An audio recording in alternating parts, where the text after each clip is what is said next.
اکثر یہ سوال ذہن میں آتا ہے نا کہ نماز جو ہم پڑھتے ہیں کیا وہ صرف ایک فرض ہے یا اس سے کچھ بڑھ کر بھی ہے؟ کیا یہ اللہ سے ایک ایسی ملاقات ہو سکتی ہے جو ہماری پوری زندگی کو بدل کر رکھ دے؟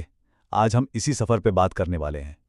کبھی ایسا ہوا ہے کہ پانچوں وقت کی نمازیں پڑھیں، فجر، ظہر، عصر، مغرب، عشاء، سب کچھ کیا، لیکن جب دن ختم ہوتا ہے تو دل میں ایک عجیب سی خالی پن محسوس ہوتی ہے؟ اور یہ احساس کہ ہمارا سر تو سجدے میں جھک جاتا ہے، لیکن ہماری زندگی، ہماری پریشانیاں، ہماری مشکلات وہ اللہ کے آگے جھکنے کا نام ہی نہیں لیتی۔ تو پھر یہاں ایک بہت گہرا سوال پیدا ہوتا ہے کہ کیا ہماری نماز میں جان بھی ہے؟ کیا وہ واقعی زندہ ہے یا کہیں ہم نے اس کی روح ہی گنوا دی ہے؟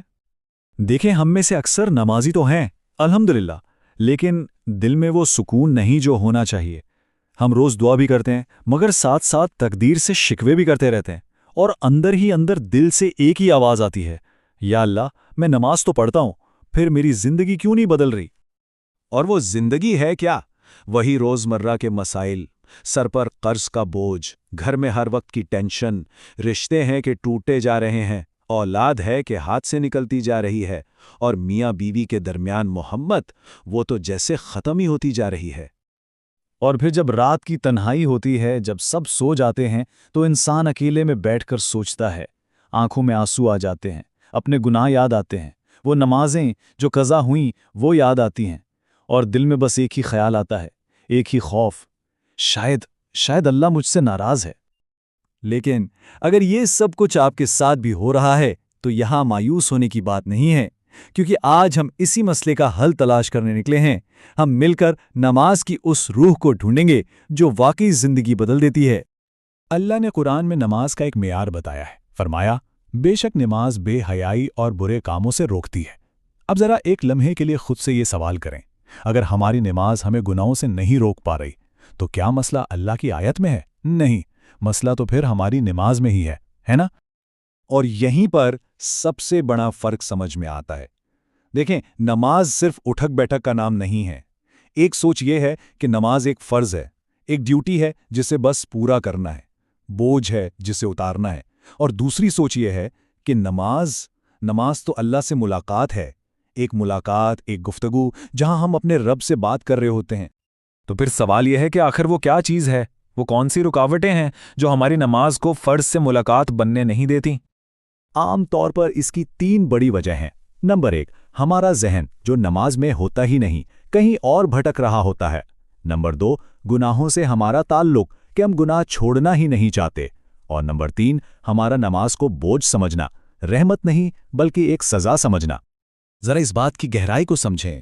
نبی کریم صلی اللہ علیہ وسلم نے فرمایا کہ جب کوئی نماز کے لیے کھڑا ہوتا ہے تو اللہ اپنا چہرہ اس کی طرف کر لیتا ہے۔ سوچیں تو صحیح، کائنات کا مالک رب العالمین ہماری طرف متوجہ ہے، اور ہمارا دھیان کہاں ہے؟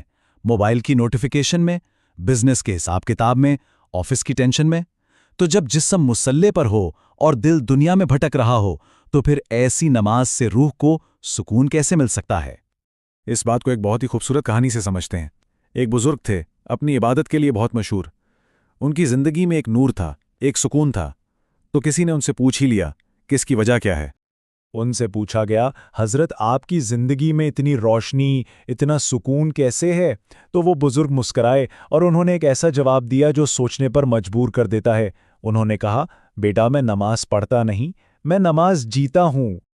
اور اس کا مطلب کیا ہے؟ نماز جینے کا مطلب یہ ہے کہ جب کوئی اللہ کے سامنے جھک جاتا ہے نا، تو پھر اسے دنیا کی کسی طاقت کے سامنے جھکنے کی ضرورت نہیں رہتی۔ بس یہی تو فرق ہے ایک روایتی نماز اور ایک زندہ نماز میں۔